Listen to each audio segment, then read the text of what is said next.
Now let's talk about color correction and really get some good practice with our color correcting techniques. A lot of people don't really know what to look for when they're color correcting, so hopefully I'll give you some hints that will kind of get you in the right direction. I strongly recommend when you're just starting out with color correction and you just want to kind of do something basic, always start with the color corrector 3-way. This is a great tool that gives you a lot of different options. So I clicked and I dragged it onto my clip that I want to color correct. And then I'm going to go to my color corrector 3-way window up here. And it gives us the ability to manipulate these different sections of the image. Notice right now our whites are really blown out. Meaning that our clouds are kind of yellow because it's gone just beyond white, and we don't see a lot of detail in the sky. By bringing down the whites, we can now bring that sky back in. And isn't that cool? Now we can kind of, the image is already looking a whole lot better. If you want a little bit more, I guess, of a technical idea of what the image is looking like, you can open up your video scope, and to maintain sort of I guess you could say a broadcast safe level in your images, you want to kind of make sure that all the colors fall within sort of within the white and black range. Watch what happens when we bring our whites up.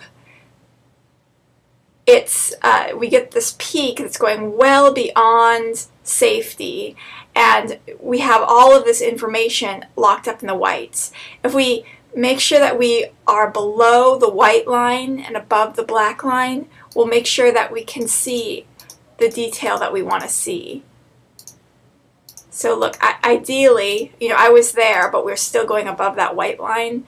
So ideally, we want to be more in that realm. Now we can still, you know, brighten up a little bit. So we can go to our mids and just kind of brighten up the midtones a little bit. And we still have a lot of information in the blacks. Look, we have a lot of space here to, you know, kind of darken the blacks a little bit. So we can now just kind of move our cursor over a little bit, making the blacks a little bit crisper and more defined, and already the image is starting to look more filmic and more interesting. We can see what the clip looks like after the color correction versus before by clicking on the eye check mark right here.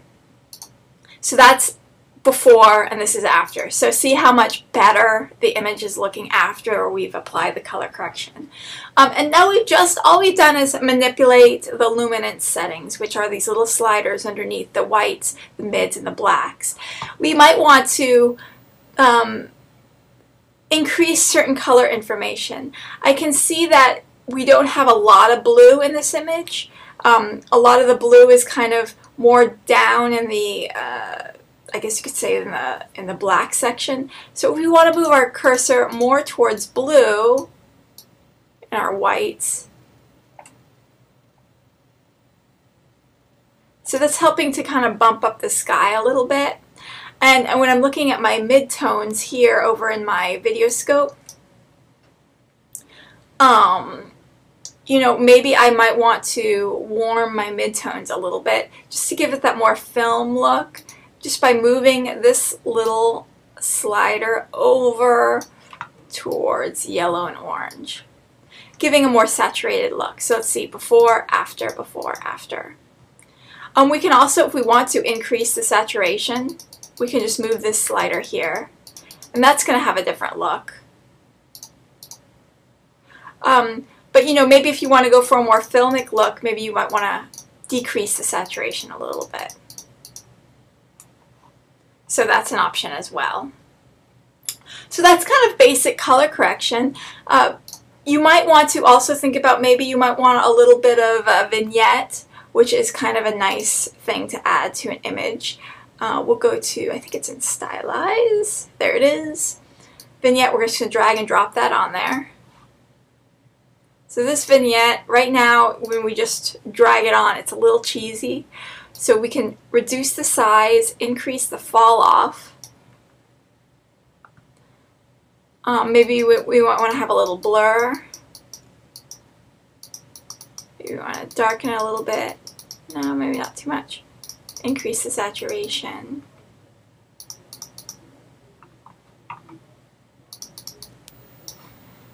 So that's before and this is after. You know, who knows, you might not like that vignette. Maybe just a little hint of it is what we like.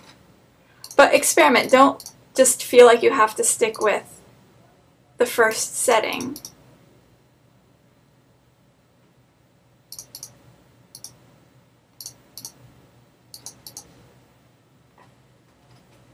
Find something that you like. And also, it really helps once you've kind of picked a look at it full screen. Does it still look good when you view it large? If you're still, if you've crunched down the blacks too much, the image will look muddy and a little impure. So we can see here that we can see into the blacks, but the blacks aren't too dark, which is good. And you know, think about maybe you might want to, so that was the before. And this is the after. And also think about what mood are you trying to have when you do some color correction. Are you going to try to get like a warm feeling, a cool feeling? Because that's going to affect how your color correction looks as well. So if we wanted to go a cooler route with this, you know, once we've done this basic color correction, we can throw on an RGB balance on this. And this RGB balance is a great way to kind of add. So if we want to go for like a warm look, we're going to decrease the blues, increase the reds, and go for that like warmy, sunsetty look. Or if we want to, let's reset, go more towards cool. So we'll decrease the reds, increase the blues, you know, and then we have that effect too.